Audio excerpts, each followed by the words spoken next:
तो friends, short question करने से पहले ये लॉन्ग क्वेश्चन जो है ग्रीक के, इनको देखते हैं, अभी सॉल्व करते हैं ग्रीक के लॉन्ग क्वेश्चंस। उसमें पहला क्वेश्चन है, डिक्लाइन द ग्रीक वर्ड होरे। इसको क्या पढ़ेंगे? होरे। ग्रीक वर्ड होरे को डिक्लाइन करना है।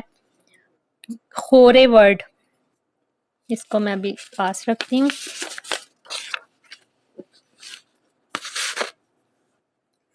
डिक्लाइन द ग्रीक वर्ड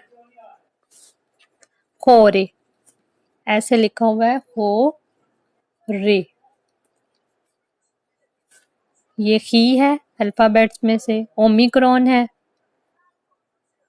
इसलिए हो, और ये इसको रो बोलते हैं, इसको एटा बोलते हैं। को रे, ठीक है, एटा ए की आवाज आती है इसकी। तो वर्ड को पढ़ना भी सीख लेंगे, थोड़ा इजी हो जाएगा। तो ये अल्फाबेट्स जो हैं वो हेल्प करेंगे आपको ये पढ़ने में। डिक्लाइन का मतलब क्या होता है? डिक्लाइन का मतलब होता है, उसको समझने के लिए ये जल्दी जल्दी से देख लें। दो चीजें हमारे पास होती है, एक नाउन होता है और एक वर्ब होता है। नाउन कहते हैं किसी जगह, चीज, शख्स का नाम, वो नाउन होता है। और वर्ब क्या होता है? वर्ब होता है कोई भी वर्क, ठीक है, उसको वर्ब कहते हैं। नाउन होरे जो है वो एक तरह का नाउन है। नाउन इंग्लिश समझेंगे तो आपको ग्रीक भी आएगी। नाउन की डिक्लेरेशन ग्रीक में कैसे करते हैं, तो आपको सबसे पहले वर्ड को देखना है और उसके बाद एक टेबल बनाना है। टेबल बनाकर अब सिंगुलर प्लूरल लिखना है और यहाँ पर केस लिखना है। 4 केस होते हैं तो 4 टेबल्स बना लेंगे, 1 2 3 4। नाउन अब देखें दो तरह के होते हैं, 3 तरह के कर लेते हैं नाउन। मैस्कुलन होता है, फेमिनन होता है, न्यूटर होता है। मैस्कुलन क्या होता है? मैस्कुलन यानी मेल के लिए, और फेमिनन यानी फीमेल, और न्यूटर जो कि न्यूटर नाउन होते हैं। इसमें अब जो है वो मैस्कुलन, फेमिनन और फीमेल्स जो न्यूटर है, ये तीनों नाउन्स हैं। इनकी जो है वो ग्रीक में, ये तो इंग्लिश में है, इनको ग्रीक में जो है वो कैसे पहचाना जाता है वो देखेंगे। तो एटा अगर लास्ट पे होगा, जैसे खोरे है, एटा है, तो ये फेमिनन का नाउन है। एटा है तो कौन सा नाउन है? फेमिनन। खोरे जो है वो फेमिनन है। ये हमें पता चल गया। अब केस आपको याद रखने हैं। टोटल 4 केसेस होते हैं। कितने केसेस? 4 केस, 4 ही होते हैं। इंग्लिश में भी होते हैं ये। नॉमिनेटिव होता है, एक्यूजेटिव होता है, एक्यूजेटिव, एक जेनेटिव और एक डेटिव केस। ये 4 केसेस ग्रीक के हर वर्ड को जब आप डिक्लाइन करेंगे, अभी मैं मतलब बताती हूँ डिक्लाइन का मतलब भी क्या होता है। तो अब उसके लिए ये 4 केसेस की आपको जरूरत पड़ेगी। 4 केसेस में नॉमिनेटिव क्या होता है, एक्यूजेटिव, ये ग्रीक में वर्ड्स जो हैं ये उनके लिए।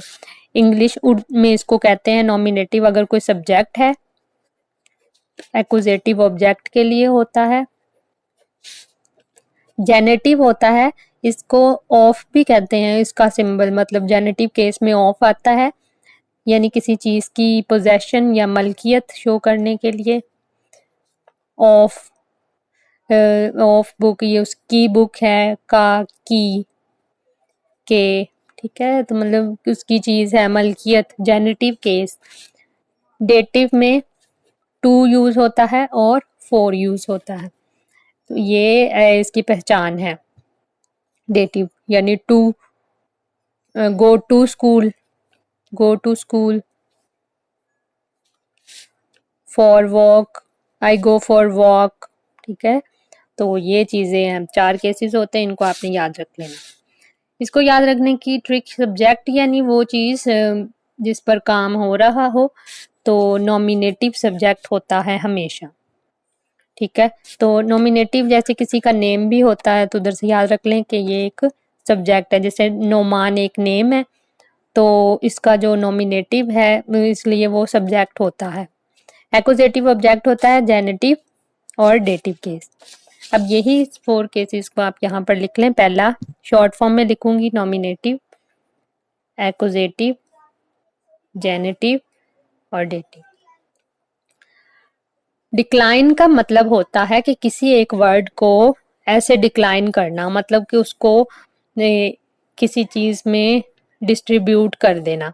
वर्ड एक ही है, लेकिन अब हम उसका सब्जेक्ट भी बनाएंगे, उसी वर्ड का हम ऑब्जेक्ट भी बनाएंगे, उसी वर्ड का जेनेटिव भी देखेंगे, उसके साथ ऑफ लगा देंगे वर्ड के साथ तो वो जेनेटिव बन जाएगा, और उसके साथ 2 या 4 लगा देंगे तो वो डेटिव बन जाएगा। वो एक ही वर्ड को डिक्लाइन करना, एक वर्ड है उसको डिक्लाइन करने को डिक्लेंशन बोलते हैं। इस वर्ड की करेंगे, और भी वर्ड्स हो सकते हैं। होरे वर्ड की डिक्लेंशन करने के लिए अब सिंगुलर भी है और प्लूरल भी है। ये एक नाउन है, तो इसकी एंडिंग्स आपको पता होना चाहिए। फेमिनिन नाउन की एंडिंग्स जो होती हैं,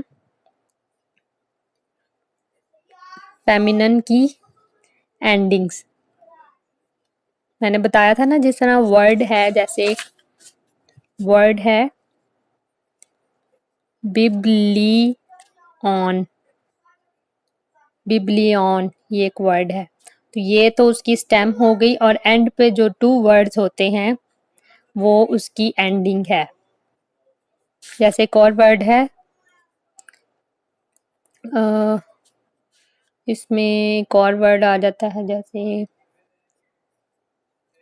पेट्रास, पीटर को कहते हैं पेट्रास, इसमें ओएस जो है वो क्या है, एंडिंग है।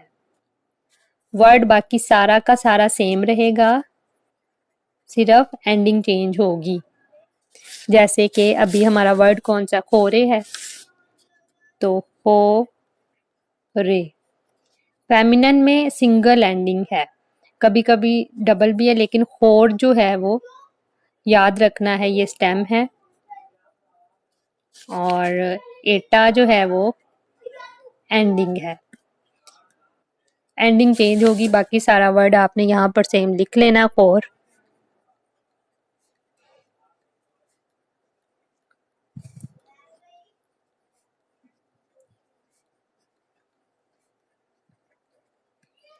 एंडिंग को कैसे करना है उसकी याद कर लेनी है। एंडिंग क्या होती है, ए, एन, एस, ए, आयास, ऑन, आइस। मैं लिख देती हूँ, A, N, S, A, I, as, on, ice.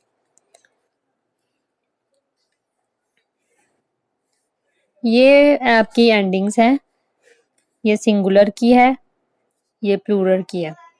यानी सिंगुलर पर होरे के आगे एटा है ना, तो यानी ये नॉमिनेटिव केस है। अभी इसको एन, एटा और नु, एन, इसको उठाकर यहाँ पर लिख देंगे, एन बन जाएगा। ये एस और ये ए, इसके नीचे ये मैंने, इसको कहते हैं एओटा सबस्क्रिप्ट,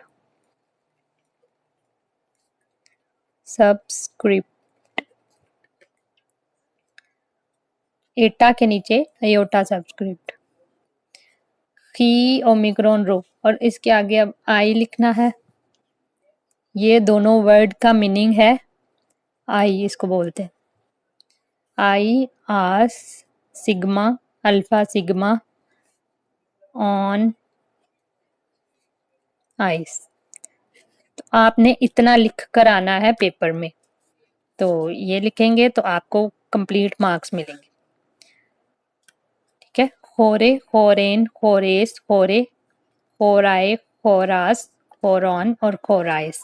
अगर पढ़ना ना आए तो कोई बात नहीं, लेकिन आपको लिखना आना चाहिए। कोई भी वर्ड आएगा तो उसकी जो है सिर्फ ये स्टेम जो है वो सब में सेम रहेगी, बस एंडिंग चेंज होगी, वो एंडिंग मैंने बता दी है। अब क्वेश्चन ये है कि इसकी जगह पर कोई और वर्ड आ जाए जो कि मैं आपको बताती हूँ, तो उसके एंडिंग सेम सब में रहेंगी। कोई भी वर्ड आ जाए एंडिंग यही होंगी। अगर वो वर्ड फेमिनिन का हो, आपको कैसे पता चलेगा कि वर्ड जो है वो फेमिनिन का है?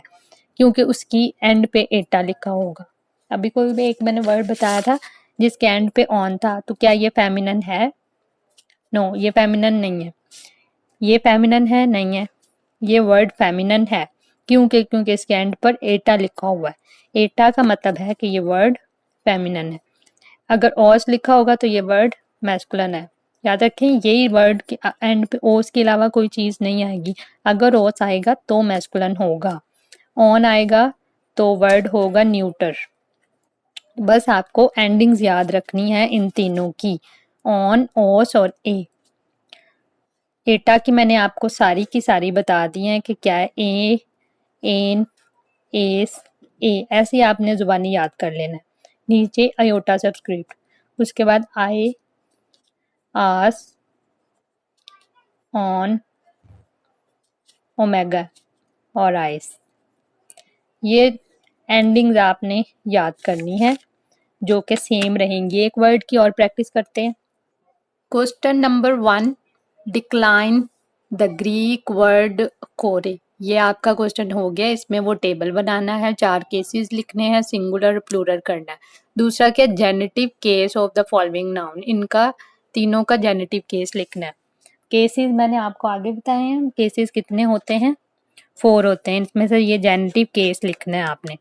अगर मैं कहूँ खोरे का जेनेटिव केस लिखो तो आप ये लिखोगे, ये उसका सिंगुलर में जेनेटिव केस है, ये उसका प्लूरल में, यानी एंड पे ये। अब क्वेश्चन नंबर 2 करने से पहले कुछ बातें क्वेश्चन नंबर 1 और बाकी सारे क्वेश्चंस को करने के लिए वो यहाँ पर समरी करना चाहूंगी जो आपको पता होने चाहिए। एक तो अल्फाबेट्स अच्छे से याद कर लें। अल्फाबेट्स करने के बाद जो केसेस बताए हैं, केसेस कितने होते हैं, वो 4 होते हैं, वो याद कर लें। नॉमिनेटिव, ठीक है, पहले बताया है। एक्यूजेटिव बताया है, जेनेटिव बताया है, डेटिव। ये 4 जो हैं वो केसेस हैं। इनको याद करने के बाद जो है वो जेंडर पता होना चाहिए, वो कितने हैं। तो मैस्कुलिन है, फेमिनिन है और न्यूटर है। अभी मैंने बताया ये नाउन के हैं। ये किसके हैं? नाउन। तो ये सारी इंग्लिश की चीजें हैं जो कि ग्रीक में भी हेल्पफुल होंगी। तो मैस्कुलिन है, फेमिनिन है और न्यूटर है। तो आपका जो क्वेश्चन आया था, पहला क्वेश्चन ग्रीक में, वो हमने देखा। वो क्वेश्चन में क्या था? वो था हो रे। आपको कैसे पढ़ना आएगा? जब आप अल्फाबेट्स को याद करेंगे। हो रे, हो रे इसको बोलते हैं हो रे। इसका मीनिंग एक और कि ये वर्ड जो है वो खी नहीं है, ये कापा है। कोरे, ये वर्ड है कोरे, इसका मीनिंग होता है गर्ल। अब ये वर्ड पता चल गया। अब इसको क्या करना है आपने? डिक्लाइन करना है। क्वेश्चन पहला था कि इसको क्या करना है? डिक्लाइन। डिक्लाइन करने का मतलब होता है कि एक ही वर्ड को आपने टेबल की फॉर्म में लिखना है, उसको डिक्लाइन करते हैं, कहते हैं टेबल की फॉर्म में लिखना है। टेबल बनाना सीखेंगे।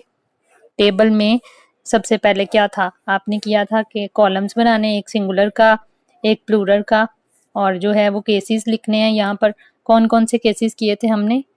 4 केसेस किए हैं। वो 4 cases nominative, accusative, generative, dative यहाँ पर लिखकर, और उसके बाद यहाँ पर एंडिंग्स आपने लिखनी है। एटा वाली एंडिंग जो है फेमिनिन की एंडिंग्स आपको याद होनी चाहिए। एंडिंग्स मैस्कुलिन की एंडिंग्स जो जब उसका क्वेश्चन आएगा तो उसको भी देख लेंगे, और न्यूटर की एंडिंग अपनी है। अभी ये वाली हमने एंडिंग की है। तो अल्फाबेट्स केसेस 4 होते हैं, nominative, accusative, generative, dative. Gender noun के जो होते हैं, नाउन को कहते हैं जेंडर, वो कितने होते हैं? वो होते हैं 3, मैस्कुलिन, फेमिनिन, न्यूटर। इनकी अपनी अपनी एंडिंग्स होती हैं। ठीक है, ये वर्ड है, जैसे ये इसकी एंडिंग है वर्ड की कोरे, इसको कहते हैं गर्ल। इसको डिक्लाइन करना, टेबल फॉर्म में लिखना, डिक्लाइन करना, और इसके बाद ये 4 केसेस हैं।